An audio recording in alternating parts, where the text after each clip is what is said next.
Ontem nós começamos a examinar a carta que Tiago escreveu aos judeus cristãos que moravam na dispersão. Nós vimos que eram cristãos que estavam sendo perseguidos, passando por dificuldades, algumas delas relacionadas com sua situação econômica. E o problema maior era que não estavam reagindo da forma adequada, debaixo de pressão. E nós verificamos que é exatamente no momento de crise e de dificuldade, quando o que somos realmente aflora, se pode medir o nível de cristianismo ou a profundidade da nossa fé, do nosso compromisso com Deus. E aparentemente os leitores de Tiago não estavam se saindo muito bem nestas provações que Deus permitia viessem sobre eles.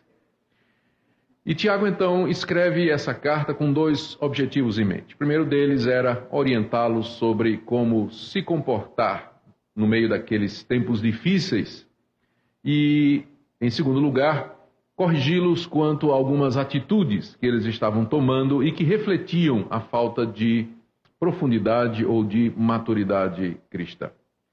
No primeiro capítulo, Tiago lhes dá 5 orientações ou 5 princípios que deveriam ser observados em meio às dificuldades. O primeiro deles é que eles deveriam desenvolver uma atitude de regozijo no meio das muitas dificuldades, mas não uma alegria burra, estoica, cínica, mas um regozijo inteligente de quem percebe que nas circunstâncias está a mão de Deus, guiando todas as coisas para o bem dos seus filhos e fazendo com que eles desenvolvam um caráter cristão. Uma vez que nós aprendemos a ver a mão de Deus nas provações e em tudo que nos cerca, nós então nos regozijaremos sabendo que o nosso Pai nos está moldando a imagem do seu Filho. Segundo, Tiago recomenda que eles orem por sabedoria, que é exatamente a inteligência para tomar decisões em momentos difíceis, decisões estas que estão de acordo com a vontade de Deus e que agradam a Deus. E que nós oremos por isso, mas que oremos com fé, não como alguém que tem 2 almas, uma puxando para um lado, outra por outro. A pessoa vacila no seu compromisso com Deus, está incerta do amor de Deus. Não, Deus tem prazer em dar o que pedimos, diz Tiago. Ele não lança em rosto os nossos fracassos. Podemos nos aproximar do trono da graça com confiança no meio das dificuldades, sabendo que Deus está pronto a liberalmente dar a sabedoria que nós precisamos. O terceiro princípio é que nós não devíamos nos impressionar com as circunstâncias terrenas, especialmente econômicas, porque elas são transitórias. O pobre deve se gloriar na sua verdadeira riqueza, porque mesmo que ele seja pobre, ele, entretanto, tem um tesouro nos céus. E o rico deve se gloriar na sua insignificância, diz Tiago, porque ele sabe que as riquezas são como a flor da erva. Nós temos hoje, não temos amanhã. E nós devemos nos gloriar por saber onde está o verdadeiro tesouro. Crentes ricos e pobres não devem depender dos indicadores econômicos, mas eles devem viver à luz dos valores eternos. De outra maneira, eles serão como aquele homem que é levado, como aquela onda do mar que é levada pelo vento de um lado para o outro, em vez de ter aquela perseverança e estabilidade que Tiago deseja que os cristãos demonstrem no meio das dificuldades e angústias. O quarto princípio foi que os cristãos deveriam fazer a diferença entre provação e tentação e jamais atribuir a Deus a responsabilidade no caso do pecado. Deus nos prova com o objetivo de nos aprovar e nos dar a coroa da vida, dá-la aos que o amam. Porém, as dificuldades se tornam em tentação quando o nosso coração se junta com a cobiça, com desejos proibidos que são contra a palavra de Deus, gerando o pecado que acaba por nos apunhalar. Porque de Deus só vem o bem, diz Tiago. Toda dádiva, todo dom perfeito vem do alto, vem do Pai das luzes, em quem não há mudança nem sombra de variação. Foi Ele que nos gerou pela palavra da verdade, para que fôssemos como que primícias das suas criaturas. O plano de Deus é que reflitamos a glória, a sua glória e a glória do seu Filho. Ele não nos leva ao pecado, Ele não nos tenta. Ao contrário, ele nos prova com o objetivo de nos aprovar, de nos fazer crescer e nos preparar para a sua glória. O quinto princípio que nós não pudemos ver ontem é que nós devemos ter disposição para aprender.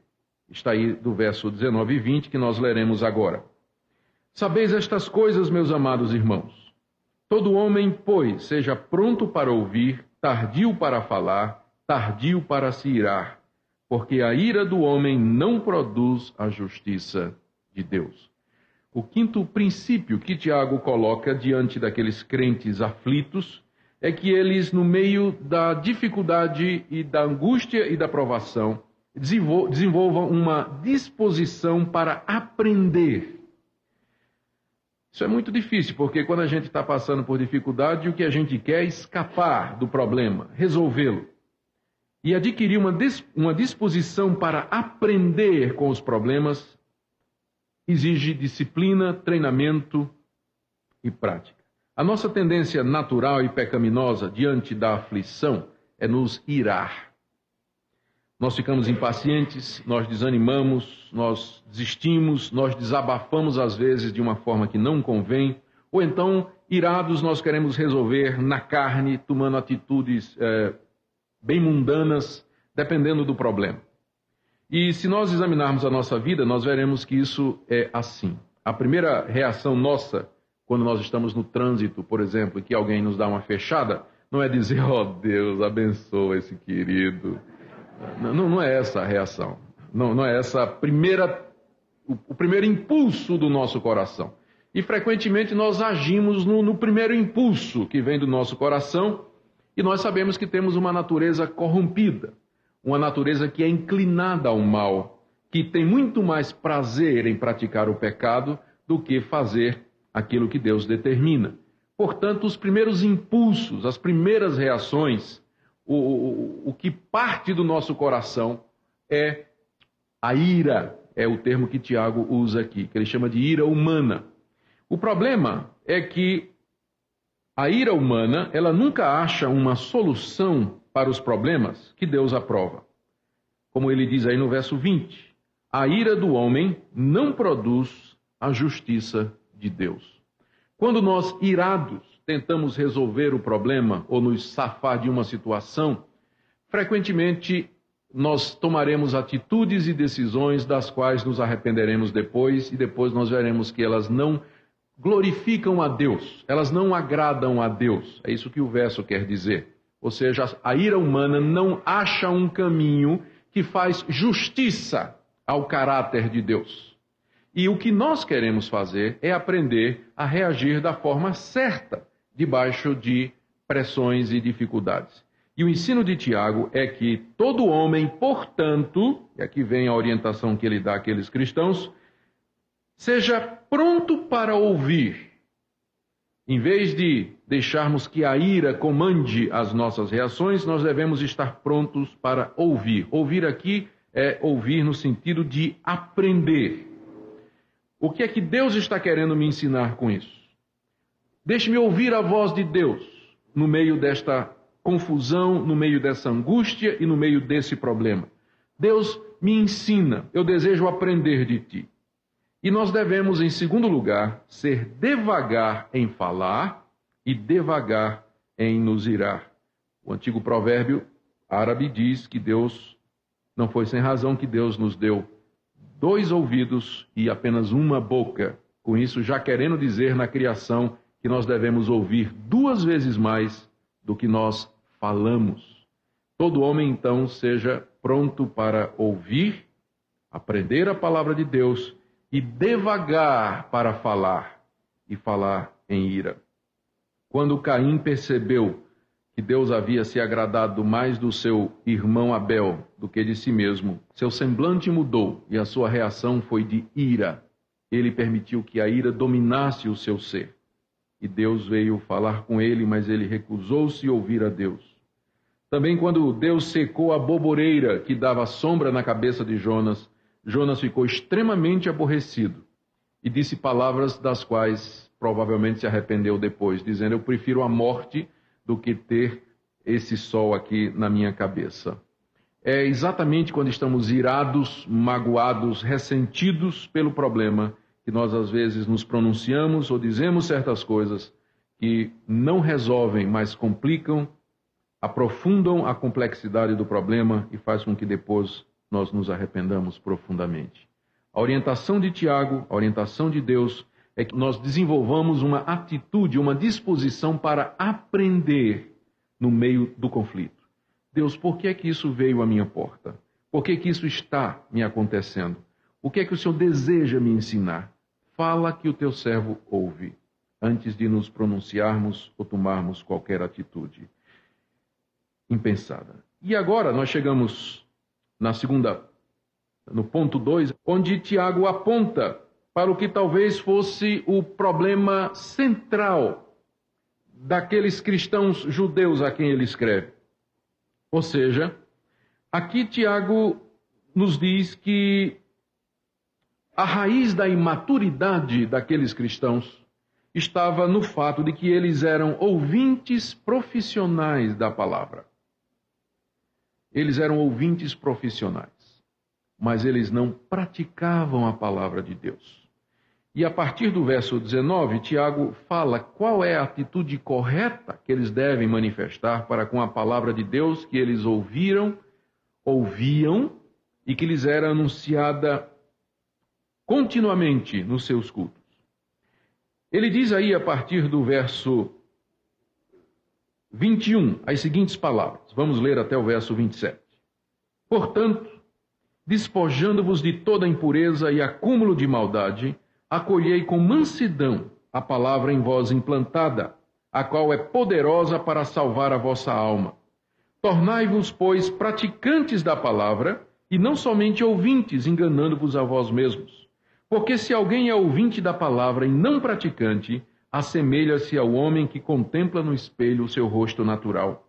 Pois a si mesmo se contempla e se retira, e para logo se esquece de como era a sua aparência. Mas aquele que considera atentamente na lei perfeita, lei da liberdade, e nela persevera, não sendo ouvinte negligente, mas operoso praticante, esse será bem-aventurado no que realizar. Aqui Tiago coloca o dedo na raiz do problema.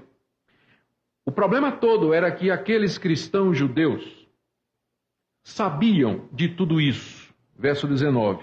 Sabeis estas coisas, meus amados irmãos. Tiago não está dizendo nada novo para eles.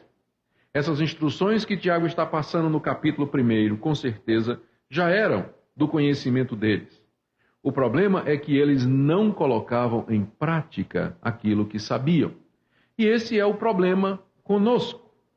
Poucas vezes nós temos coisas novas a ensinar aos cristãos, especialmente aqueles que estão nas igrejas ou são cristãos há muito tempo, que frequentam igrejas evangélicas, vão às escolas dominicais. A questão não é que nós precisamos de algo novo para podermos crescer e aprender, ou crescermos e fazermos a diferença e amadurecer.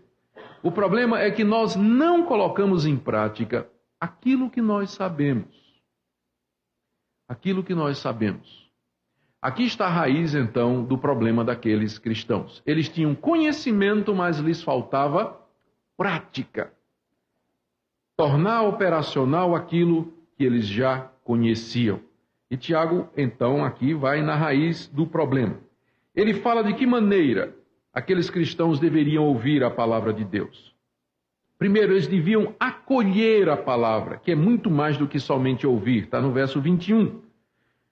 Ele diz no meio do verso 21, acolhei com mansidão a palavra em vós implantada. É mais do que ouvir, é dar as boas-vindas e acolhê-la no coração. Tiago aqui usa a ilustração do lavrador. Ele fala do lavrador que limpa o terreno de pedras e espinhos para poder ali plantar a semente que dará o seu respectivo fruto. O nosso coração é como esse campo onde Deus planta a semente da sua palavra. Quando nós ouvimos a palavra de Deus, é como se a palavra estivesse sendo semeada em nosso coração. Entretanto, nós precisamos acolhê-la, precisamos fazer espaço no nosso coração para que ela penetre e produza os devidos frutos. E para isso, Tiago nos diz aqui, é preciso que nós nos despojemos, veja aí no verso 21, de toda impureza e acúmulo de maldade. Em outras palavras, pecado. Para que nós permitamos que a palavra que nós ouvimos dominicalmente na igreja, na escola dominical, nos livros que nós lemos, na nossa hora silenciosa, durante a semana no culto doméstico, para que nós permitamos que essa palavra produza fruto em nossa vida, nós precisamos acolhê-la, nos despojando de toda impureza e acúmulo de maldade. Ou seja, tirando do nosso coração todos aqueles obstáculos que impedem que a palavra penetre e que produza o seu precioso fruto. Note que Tiago diz aqui no verso 21 que esta palavra é poderosa para salvar a vossa alma. Mas ela é poderosa para salvar a nossa alma, não apenas quando ela é semeada, mas quando ela é acolhida. E é quando nós despojamos-nos da maldade, da impureza, do pecado, de tudo aquilo que entristece o Espírito de Deus e que está conscientemente diante de nós, que nós acolhemos esta palavra, é que ela se torna poderosa para salvar a nossa alma. Então, essa é a primeira atitude, de acolher a palavra, para que a salvação se realize plenamente em nosso coração. A segunda atitude que Tiago diz aí, que nós devemos ter para com a palavra, é que nós devemos tornar-nos praticantes da mesma, no verso 22. Tornai-vos, pois, praticantes da palavra, e não somente ouvintes, enganando-vos a vós mesmos. É interessante que para os judeus, na época de Tiago, já havia uma ideia de que ouvir a lei que era lida aos sábados nas sinagogas, em um certo sentido já equivalia aos sacrifícios. Essa ideia se desenvolveu no meio do judaísmo durante o período intertestamentário, quando os judeus estavam parcialmente expulsos da sua terra, estavam cativos na Babilônia, não tinham mais os sacrifícios, e eles então se adaptaram a esse golpe fortíssimo na sua religião. Os sacrifícios diários faziam parte integrante da religiosidade do judaísmo. Mas agora eles não tinham mais como oferecer sacrifícios, porque só podiam oferecê-lo no templo em Jerusalém, e o mesmo estava arrasado. Então os judeus desenvolveram uma alternativa, que foi exatamente a construção das sinagogas, onde eles iam escutar a lei. E a ida à sinagoga para escutar a lei, gradativamente foi ficando equivalente a sacrifícios, ao ponto de que já no século II, III, quando os judeus codificaram a Mishnah, que é o compêndio da legislação judaica, eles já dizem que ouvir a lei, e a essa altura eles já não tinham mais o templo, que foi arrasado pela segunda vez em 125, na rebelião de Bar Corba pelos exércitos romanos, então eles já diziam que ouvir a lei é equivalente a oferecer sacrifícios a Deus. Então, esses cristãos eram judeus, eles tinham vindo do judaísmo, e provavelmente, sendo eles da dispersão, indo poucas vezes a Jerusalém para oferecer sacrifícios, eles tinham essa ideia de que só ouvir a lei de Deus em si só já era meritório. E aqui Tiago, falando à semelhança dos antigos profetas, como Isaías, por exemplo, que condenou o culto hipócrita daqueles que vinham ao templo para prestar culto a Deus, mas que não andavam nos caminhos de Deus, Tiago diz que se você é apenas ouvinte da palavra e você não a pratica, você está enganando a você mesmo. Você está se iludindo com a prática religiosa, pensando que isso apenas é suficiente para agradar a Deus. Vir ouvir belas mensagens, escutar a palavra de Deus, como se isso por si só fosse o que Deus requeresse do homem. É claro que vir ouvir a palavra de Deus, escutar o que Deus tem a dizer, é muito melhor do que não vir. Mas nós não podemos parar aqui. O que nós precisamos fazer é acolher esta palavra e praticá-la. Praticá-la. Tiago dá uma ilustração aqui do que significa ouvir a palavra de Deus e não praticar. Imagine você que quando você voltar para casa, você vai trabalhar segunda-feira.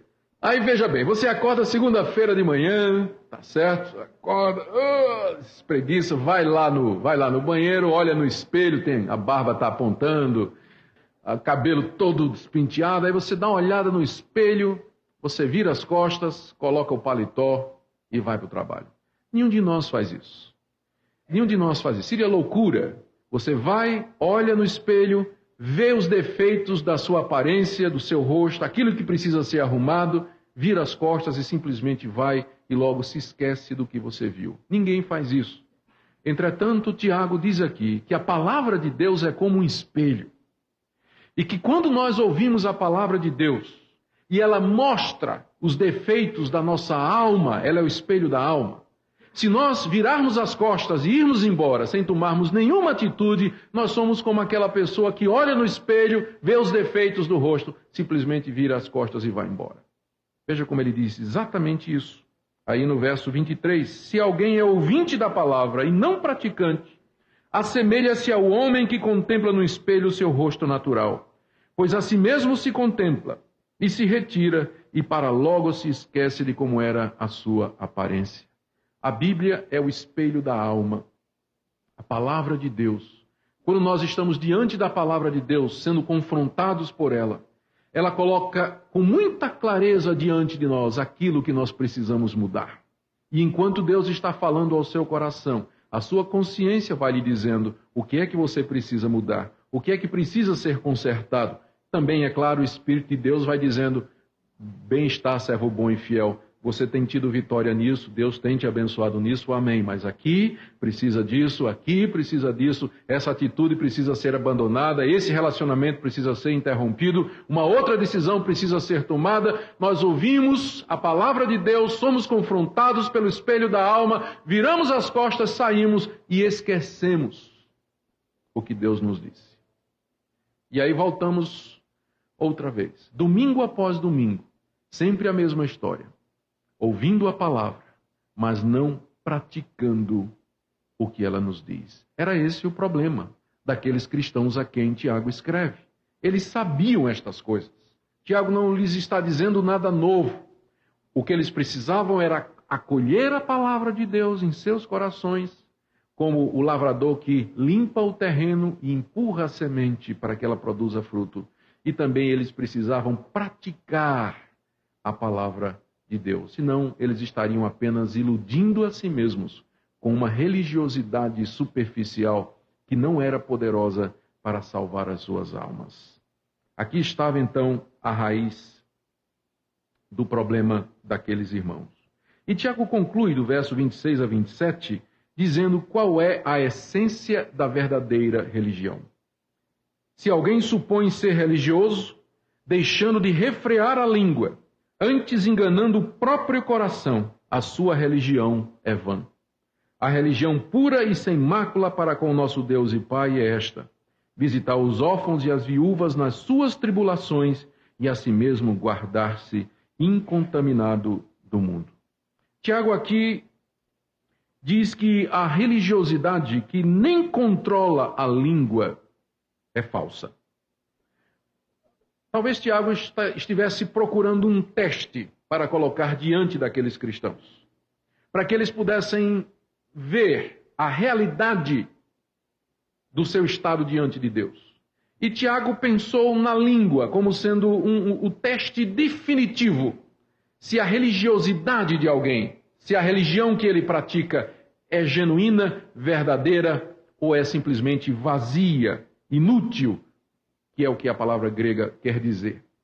E ele escolheu exatamente a língua. E é interessante que na carta toda, ele sempre volta à questão da língua, do controle da língua como sendo evidência do verdadeiro cristianismo. Aqui, no final do capítulo 1, mais adiante no capítulo 3, o famoso capítulo sobre os pecados da língua.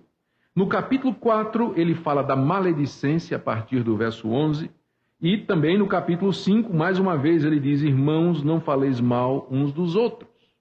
Então, Tiago está cheio de exortações e orientações quanto ao uso da língua, o que nos faz ver que ele vê esse pequeno detalhe como sendo essencial ou como sendo um demonstrativo claro do verdadeiro estado do nosso coração. O que ele está dizendo aqui é o seguinte: se a minha religião não é poderosa nem para controlar a minha língua, então, na verdade, ela é vã.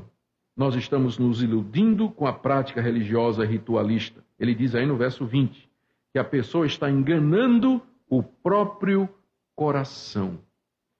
E essa é a nossa tendência, nos enganar a nós mesmos, nos iludir a nós mesmos, fazer de conta que tudo está bem, arrumar argumentos e racionalizar o nosso estado, nos justificar diante de nós mesmos, quando a verdadeira evidência de que alguma coisa está errada no nosso relacionamento com Deus está aí diante de nós. No caso, Tiago diz a falta de controle na língua.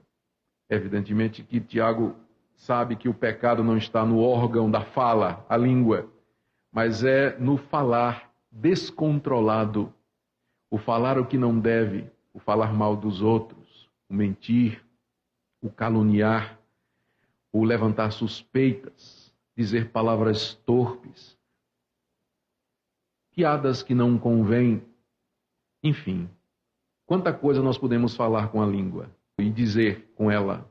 E Tiago nos diz que aqui está o verdadeiro indicador da nossa espiritualidade. Quer saber qual é a verdadeira espiritualidade? Qual é a verdadeira religião que agrada a Deus? Tiago resume aqui os 2 grandes mandamentos, que nós todos já sabemos, e que o Senhor Jesus já fez o resumo para nós. Jesus resumiu toda a lei em 2 mandamentos: amar a Deus e ao próximo como a nós mesmos. Tiago repete esses 2 mandamentos de uma outra maneira, colocando-os como sendo a essência do verdadeiro cristianismo. Notem que Tiago está preocupado com uma comunidade que teoricamente sabia de tudo, mas que não tinha prática. Portanto, em vez de definir o cristianismo em termos doutrinários, ele define o cristianismo em termos práticos. A verdadeira religião, ele diz aí, a religião pura e sem mácula para com nosso Deus e Pai é esta. Primeiro, visitar os órfãos e as viúvas nas suas tribulações, ou seja, amar ao próximo como a si mesmo. Ele colocou os órfãos e as viúvas aqui porque eles eram os representantes maiores e mais conhecidos dos que sofriam e dos que tinham necessidade no mundo antigo. Porque por causa das muitas guerras, os homens morriam, as mulheres ficavam viúvas e as crianças ficavam órfãos de pai.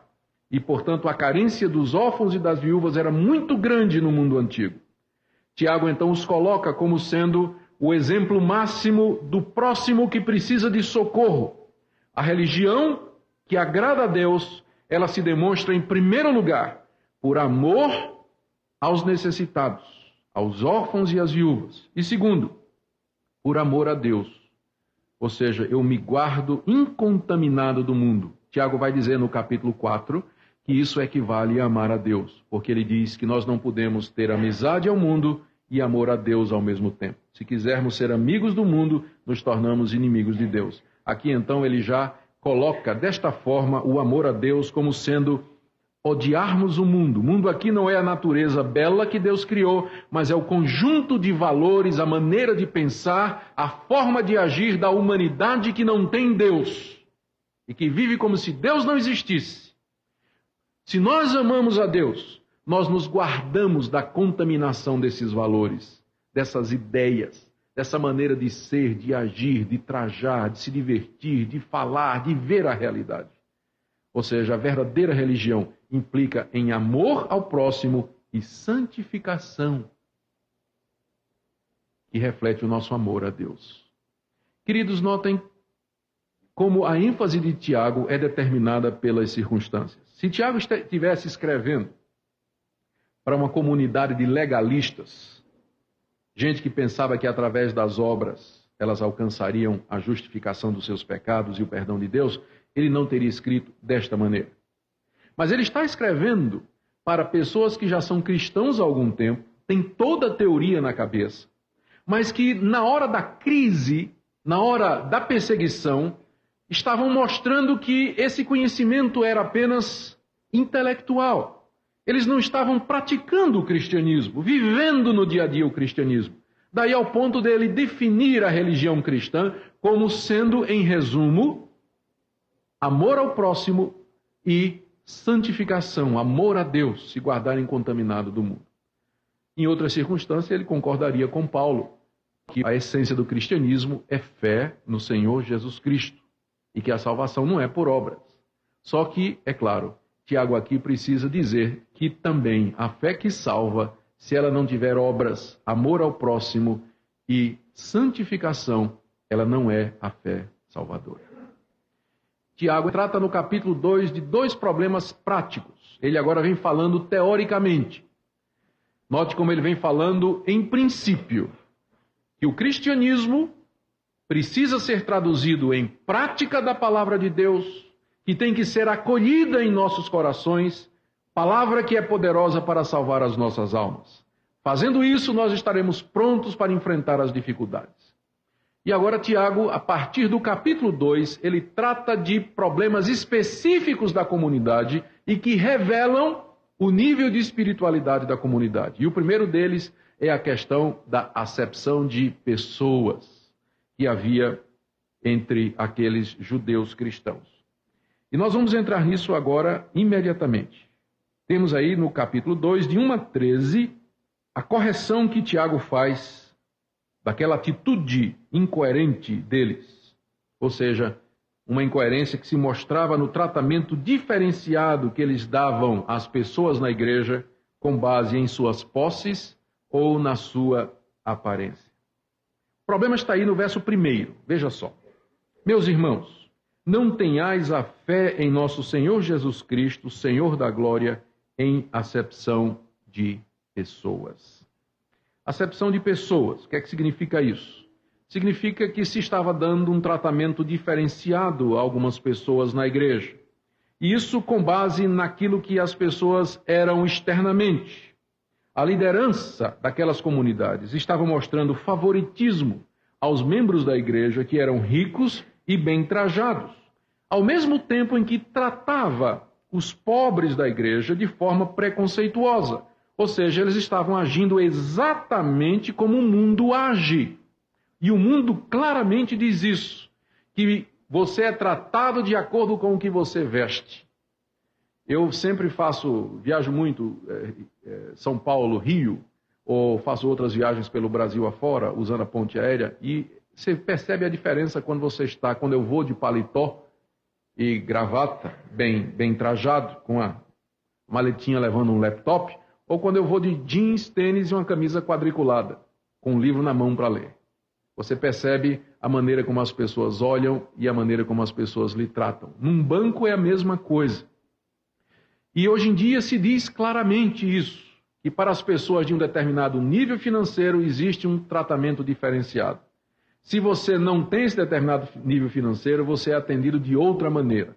O mundo funciona assim, porque aos olhos do mundo, merece um tratamento melhor quem foi mais bem-sucedido financeiramente. É dessa maneira que o mundo avalia as pessoas, pelo que elas possuem, pelo que elas ostentam, pela sua aparência, pela sua maneira de viver. É assim que o mundo funciona, e nós sabemos disso. O problema é quando essa atitude entra na igreja, que era o que estava acontecendo lá naquelas comunidades, ao ponto de que se estava dando um tratamento diferenciado na igreja a quem era rico ou que se vestia bem ou que usava roupas dispendiosas. E por que isso não podia acontecer na igreja? Diz Tiago. No verso 1 ainda, ele diz que isso é incompatível com a fé no Senhor Jesus Cristo, que é o Senhor da glória.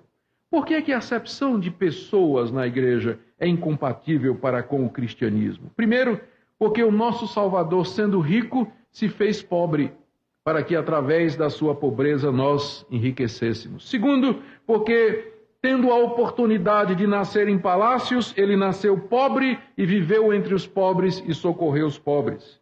E terceiro, porque no cristianismo, ricos e pobres são salvos absolutamente da mesma maneira.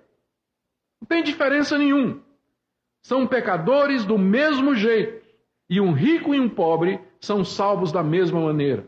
Ambos precisam arrepender-se dos seus pecados e ambos precisam receber Jesus como seu Senhor e Salvador. De outra maneira, o rico não entrará no céu pela sua riqueza e nem o pobre pela sua pobreza, como que é a teologia da libertação, que faz do ser pobre um sacramento. Não estou dizendo que ser pobre é menos pecaminoso do que ser rico, e nem vice-versa. O que eu estou dizendo é que aos olhos de Deus as coisas não são medidas desta forma. Tiago já havia dito isso no capítulo 1, que o irmão rico se glorie na sua insignificância e o pobre na sua riqueza espiritual. Nós nos guiamos por outros valores e, portanto, quando nas comunidades cristãs nós elegemos pessoas, damos cargos a pessoas, nós mostramos favoritismos a pessoas, porque aquela pessoa é bem-sucedida, é um empresário de respeito, ou isso ou aquilo, e deixamos de valorizar aquele irmãozinho pobre, mas que estaria espiritualmente qualificado para assumir determinada posição, nós estamos agindo como o mundo e mostrando que nós não estamos honrando o Senhor da glória, que nunca tratou as pessoas pelo que elas tinham ou pela aparência delas, mas pelo que elas representam diante de Deus. Portanto, a acepção de pessoas nas igrejas é incompatível com a fé no nosso Senhor Jesus Cristo. E Tiago não poupa a vara aqui contra aquelas comunidades. Veja só como ele desenvolve aqui a situação. Ele fala de uma situação aqui, dos versos 2 e 3, que talvez seja hipotética. Mas quem sabe era uma situação que estava acontecendo. Ouçam. Se, portanto, entrar na vossa sinagoga algum homem com anéis de ouro nos dedos, em trajos de luxo, e entrar também algum pobre andrajoso, e tratardes com deferência o que tem os trajos de luxo, e lhe disserdes, tu assenta-te aqui em lugar de honra, e disserdes ao pobre, tu fica ali em pé, ou assenta-te aqui debaixo do estrado de meus pés, não fizestes distinção entre vós mesmos? E não vos tornastes juízes tomados de perversos pensamentos? Era muito comum naquela época, entre gregos e romanos, e também entre judeus ricos, se trajar de forma ostentosa, com vestes caras, resplandecentes, pedras preciosas ao pescoço, nos braços e anéis nos dedos. Sinal de riqueza, sinal de prosperidade. Note que Tiago aqui usou a palavra sinagoga. Isso é uma das evidências que nós temos de que essa é uma das cartas mais antigas do Novo Testamento, porque vocês sabem que quando o cristianismo começou entre os judeus, muitos que se converteram ao cristianismo continuaram a frequentar sinagogas e que sinagogas inteiras se tornaram cristãs. Por isso aqui Tiago ainda usa o termo sinagoga, em vez de igreja, para se referir ao local onde eles se reuniam. Se entrar na vossa sinagoga, no vosso local de culto, um judeu, um cristão, todo bem vestido, com sinais evidentes de luxo e riqueza, e vocês lhe derem um lugar de honra na igreja, e entrar um irmãozinho pobre, quem sabe um lavrador, e você disser, fica aqui sentado, não tem banco para você, chegou um pouquinho depois, já perdeu o lugar, senta aqui no chão, aqui, fica aqui mesmo, não tem nenhum problema. Então Tiago diz que nós nos tornamos juízes, movidos por perversos pensamentos. Meus irmãos, o que é que há de errado em tratar as pessoas diferentemente por causa do status delas? Veja o que Tiago diz. No verso 4. Primeiro, nós assumimos o papel de juízes. Não fizestes distinção entre vós mesmos e não vos tornastes juízes tomados de perversos pensamentos? Nós, como juízes, nós avaliamos o valor de uma pessoa pelos motivos errados, ou seja, perversos pensamentos, e introduzimos distinções entre nós, dividindo a igreja entre aqueles que têm e aqueles que não têm. Como é importante para que a liderança da igreja deixe sempre muito claro para toda a comunidade de que se há um lugar no mundo que não existe tratamento diferenciado, é a igreja do nosso Senhor Jesus Cristo, onde ricos e pobres são recebidos como irmãos queridos, sem distinção alguma, e que na escolha que nós fazemos dos nossos cargos de maior responsabilidade, a situação financeira certamente não vai influenciar, mas que nós procuraremos aquelas pessoas preparadas espiritualmente, não importa a sua situação financeira. Nós vivemos numa época em que, mais do que nunca, esse testemunho é importante para ser dado. Porque hoje muitas igrejas aguçaram a curiosidade pública e o interesse da sociedade em geral para a relação que existe entre cristianismo e dinheiro, por causa da ênfase que dão na questão da arrecadação, na questão da prosperidade e da associação da prosperidade com a bênção de Deus. E se existe uma época em que a igreja precisa reassumir os valores bíblicos, de que Deus não vê dessa forma, e que é uma traição à fé no Senhor Jesus, nos deixar motivar pelo status financeiro das pessoas, nas nossas escolhas, decisões, manobras que fazemos na igreja. Se nós não deixarmos claro para o mundo que nós não agimos assim, nós vamos ser confundidos com essas seitas que aí estão e que estão trazendo tanta desonra ao nome do Senhor Jesus Cristo. E nós precisamos reconhecer humildemente diante de Deus que às vezes nós fazemos isso na igreja, que nós nos deixamos levar. Nós devíamos ser como Pedro. Imagina Pedro, pastor da igreja de Jerusalém, de repente chega um cidadão chamado Ananias, com a sua mulher Safira, dizendo assim: olha, Pedro, eu trouxe aqui uma oferta de não sei quantos $1.000 da venda de um terreno que eu fiz. Imagine, o que é que nós faríamos? Ah, irmão Ananias, mas que bênção. Olha, chegou na hora que nós estávamos precisando construir o templo. Deus lhe abençoe. O irmão já é diácono? Não. Na próxima assembleia eu vou indicar o nome do irmão para ser diácono. Pedro não ficou impressionado com a riqueza de Ananias. Foi a mesma atitude do Senhor Jesus para com o moço rico. Quem é que não queria naquela igreja, na sua igreja, um membro como aquele moço? Rico, nobre, inteligente, religioso, e que só fez a pergunta: o que é que eu faço para ser membro da igreja? O que é que nós diríamos? Não precisa fazer nada, o irmão já é. No momento de perguntar, já se torna membro da igreja, não tem problema nenhum.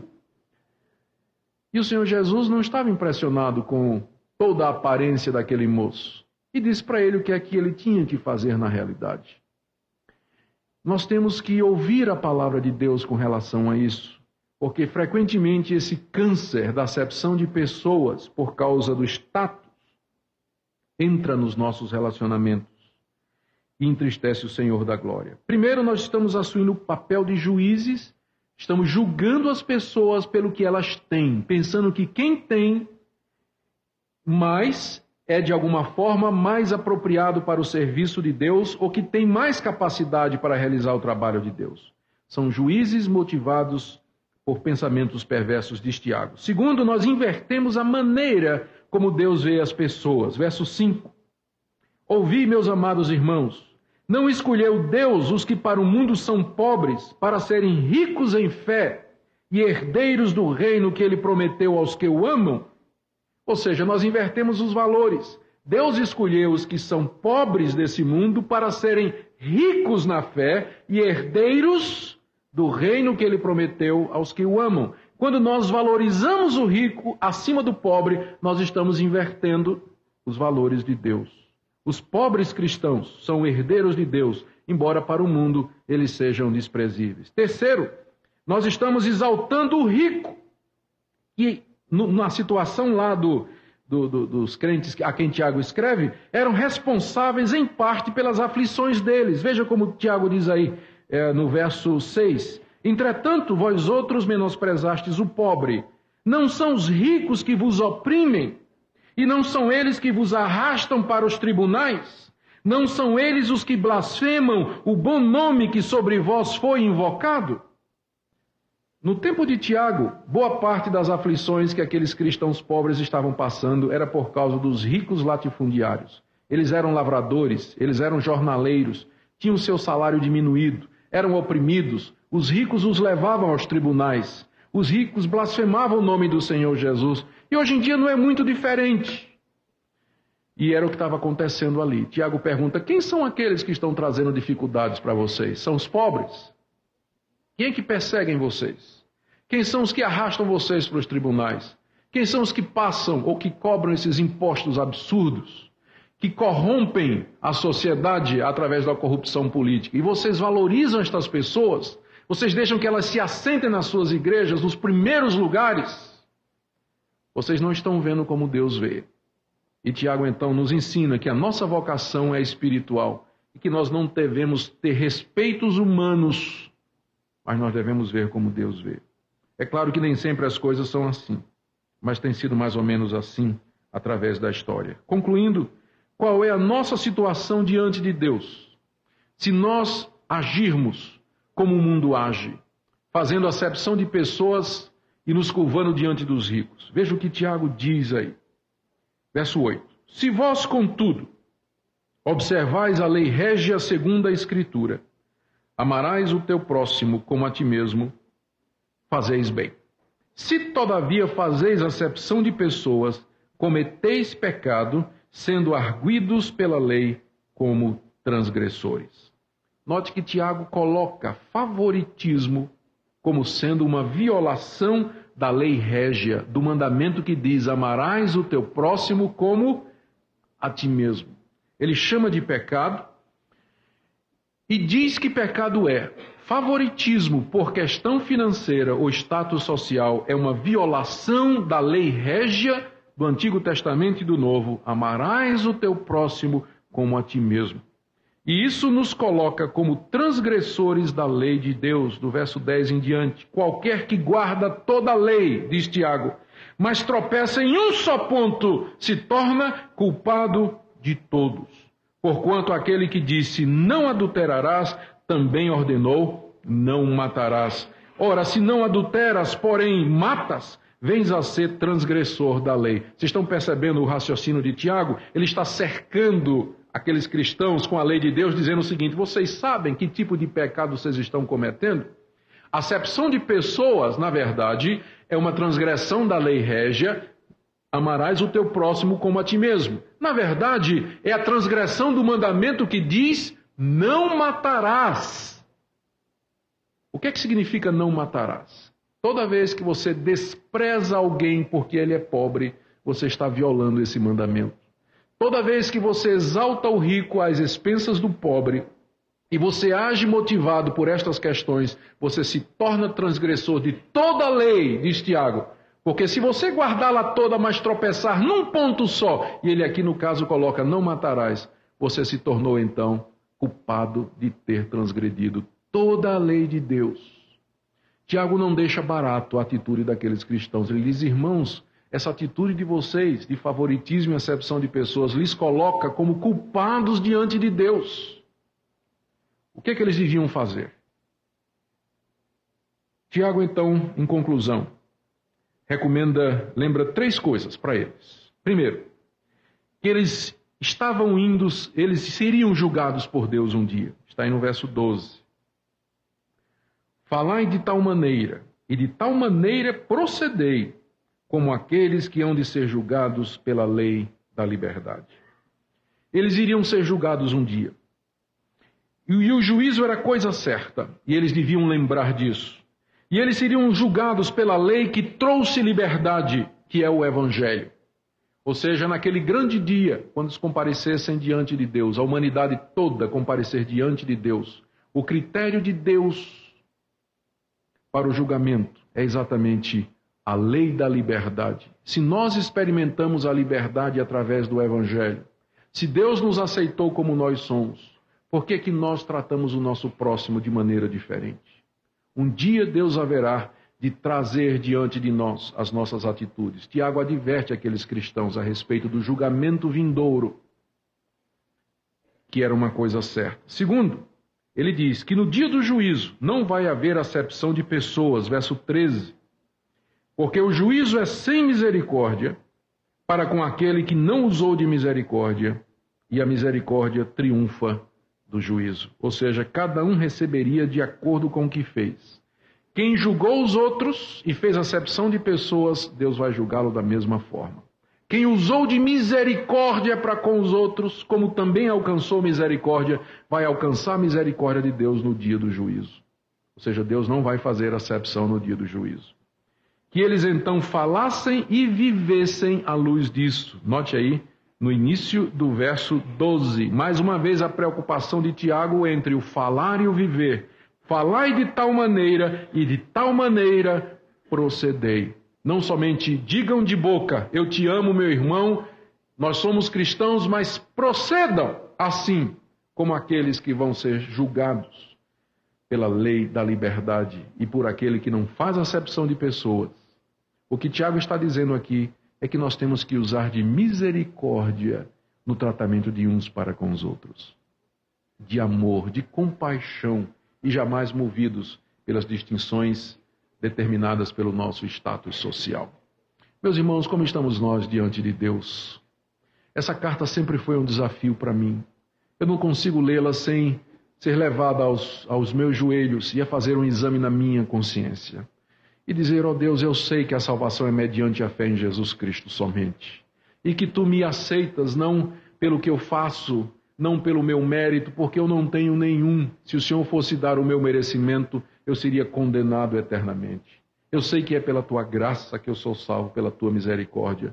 Mas eu sei que as evidências de que tua misericórdia me alcançou são exatamente a prática da tua palavra, a obediência nos teus caminhos, o amor ao próximo, aquela religião que se preocupa com os órfãos e as viúvas e que se mantém incontaminado do mundo.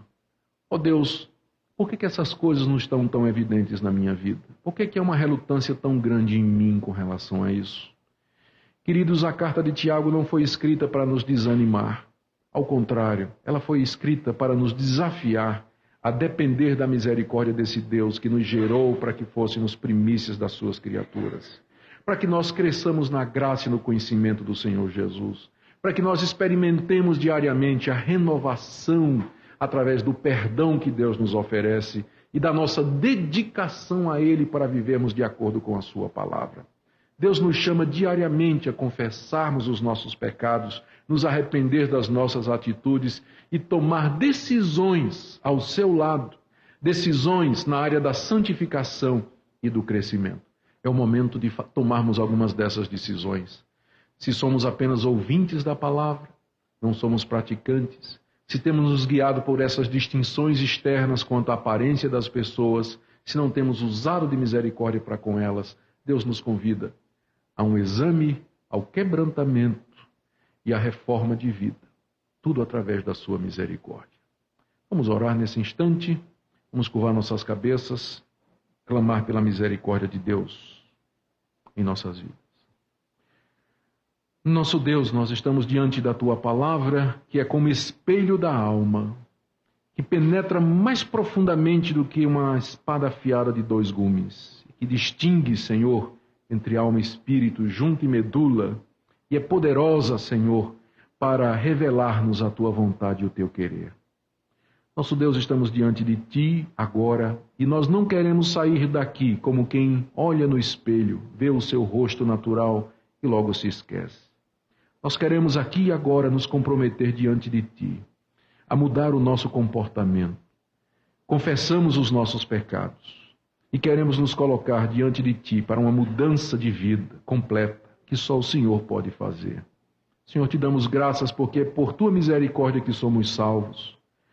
Mas nós sabemos que Tua salvação é completa, não somente da culpa, mas também do poder do pecado. De que nós vençamos o pecado que diariamente nos assedia, dando provas, Senhor, da santificação e da presença do Teu Espírito em nós. Ajuda os que estão em luta, em conflito, em dificuldade, dando-lhes a Tua graça para vencer em nome de Jesus. É por Ele que nós oramos. Amém.